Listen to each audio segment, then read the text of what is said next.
Let me ask you something personal. Have you ever sat across from your doctor, looked at your test results, and felt completely lost? Like nobody was actually explaining what's going wrong inside your body? You're told your cholesterol is high. You're handed a prescription. And then you go home.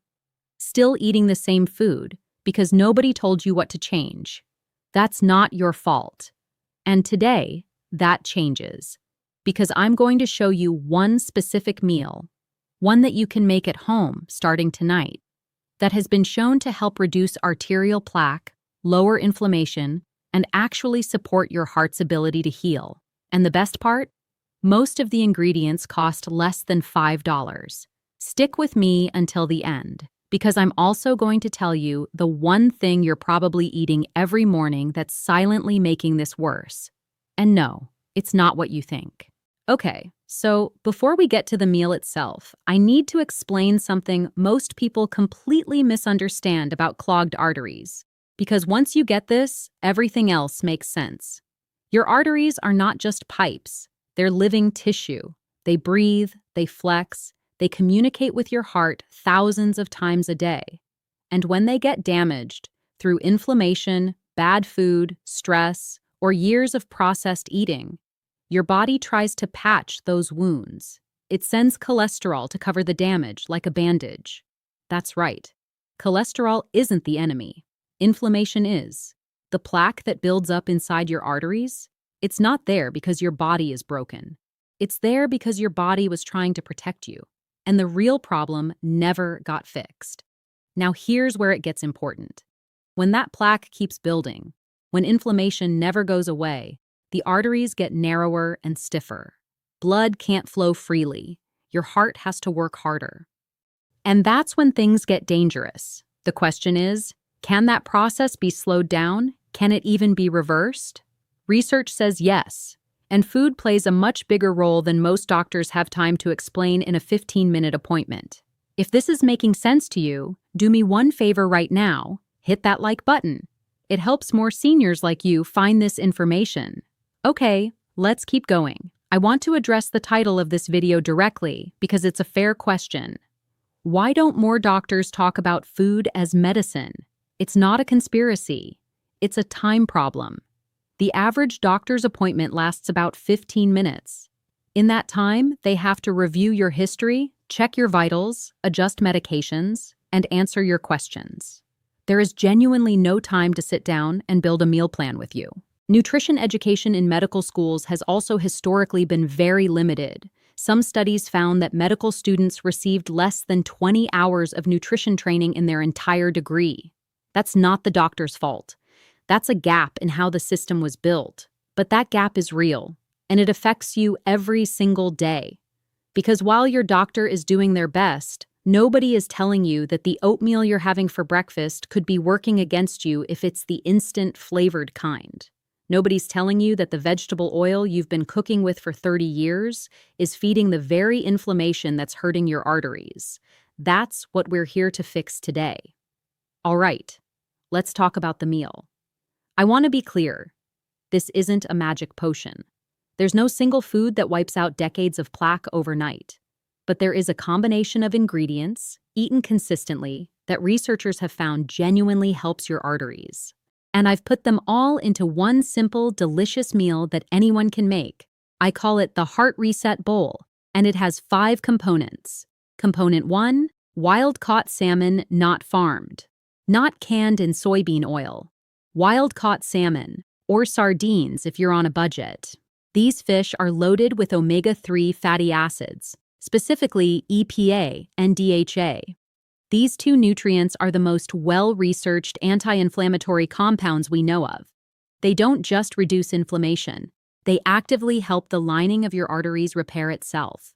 A study published in the Journal of the American College of Cardiology found that regular omega-3 consumption was associated with measurable reductions in arterial stiffness in older adults. 2 to 3 servings a week is the goal. This meal gets you 1. Component 2, cooked leafy greens, spinach or kale. Here's something people don't know. Leafy greens are one of the highest natural sources of dietary nitrates. When your body processes those nitrates, it converts them into nitric oxide, a molecule that tells your blood vessels to relax and widen. More relaxed arteries mean lower blood pressure and better blood flow. It's essentially a natural vasodilator, and it starts working within hours of eating.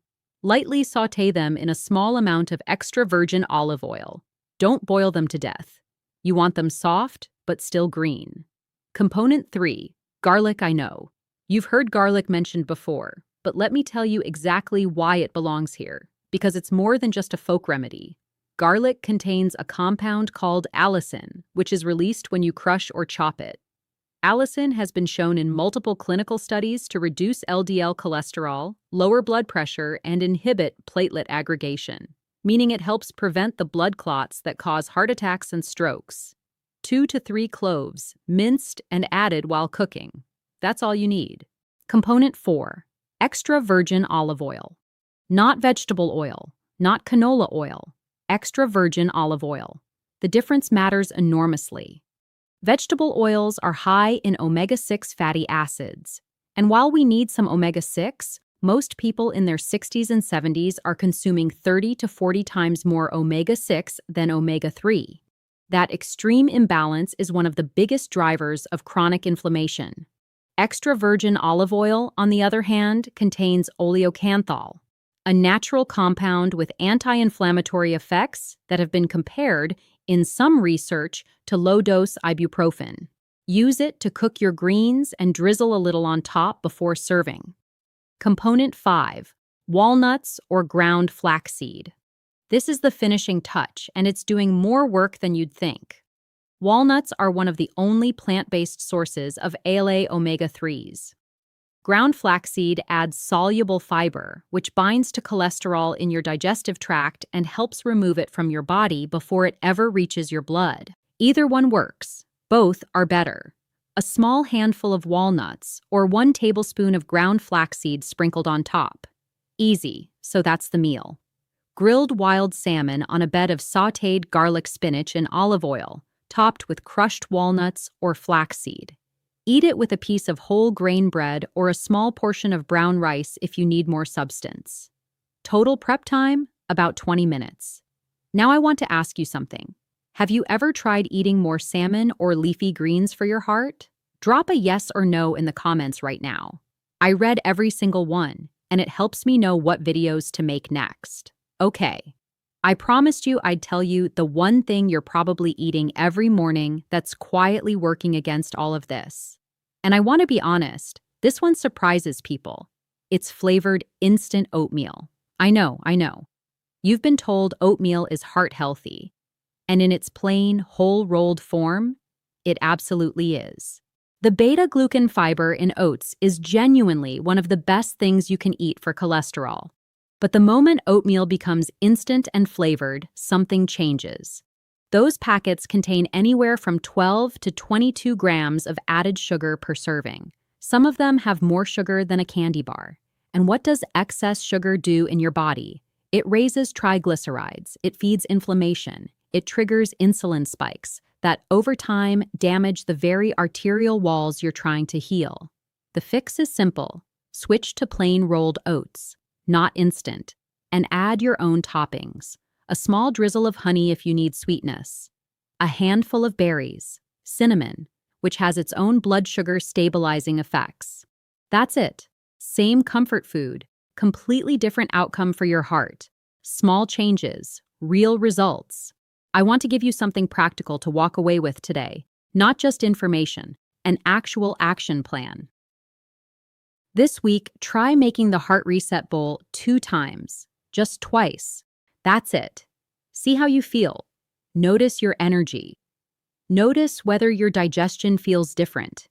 Pay attention to your sleep. Because when inflammation starts going down, even a little, your body tells you. Alongside the meal, there are 3 other habits that amplify everything we just talked about. I'm not going to spend 20 minutes on each one. Just keep these in mind. First, drink more water. Dehydration thickens your blood and makes your heart work harder. Most seniors are mildly dehydrated without knowing it. Aim for 6 to 8 glasses a day and don't wait until you're thirsty. By that point, you're already behind. Second, take a 15-minute walk after your biggest meal. This isn't about exercise, it's about blood sugar management. Walking right after eating lowers your post-meal blood sugar spike by up to 30%, according to some research. That directly reduces the inflammation cycle we talked about earlier. Third, reduce your cooking oil. You don't need to drown food in oil. A small amount of extra virgin olive oil goes a long way. More oil, even the good kind, means more calories and more oxidative stress. Less is more here. I want to say something before we wrap up because I think it matters.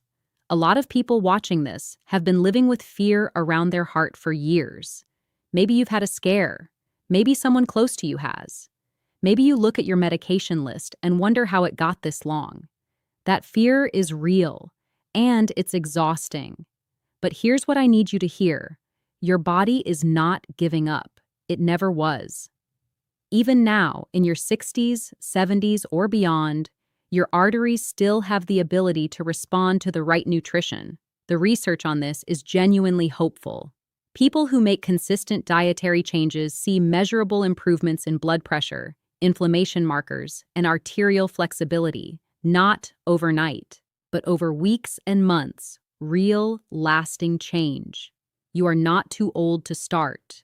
The best time to start was 20 years ago. The second best time is tonight, at dinner. If this video helped you today, here's what I need you to do. First, share it. Send it to someone you love who needs to hear this. A parent, a sibling, a friend who's been struggling with their heart health. This information is free, and it could genuinely change someone's life.